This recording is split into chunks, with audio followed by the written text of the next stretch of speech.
নীলপুর নামে এক শান্ত ছোট্ট গ্রাম। গ্রামের পাশের নীল পাহাড়ে এক রহস্যময়ী নীলপরী থাকে বলে লোকজন বলে। গ্রামে থাকে দয়ালু মেয়ে রূপ, যার স্বপ্ন একদিন পরীকে দেখা। এক রাতে ভয়ানক ঝড় শুরু হয়, গাছ ভেঙে পড়ে, গ্রাম অন্ধকারে ঢেকে যায়। ঠিক তখনই রূপ দেখে পাহাড়ের মাথায় নীল আলো কাঁপছে। মনে হলো কেউ বিপদে। সাহস করে রূপ ঝড়ের মধ্যেই পাহাড়ে উঠে যায়। চূড়ায় পৌঁছে সে দেখে একটি আহত পরী মাটিতে পড়ে আছে, ডানাটা ভাঙা। পরী দুর্বল কণ্ঠে বলে, ঝড় থামাতে পারবো, কিন্তু এক মানুষের সাহস দরকার। রূপ তার হাত ধরে, সঙ্গে সঙ্গে চারদিকে নীল আলো ছড়িয়ে পড়ে। ঝড় থেমে যায়, আকাশ পরিষ্কার হয়ে ওঠে।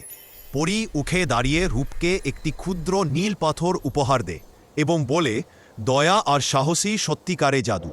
এক ঝলকে পরী আকাশে মিলিয়ে গেলে রূপ পাথরটা হাতে নিয়ে হাসে।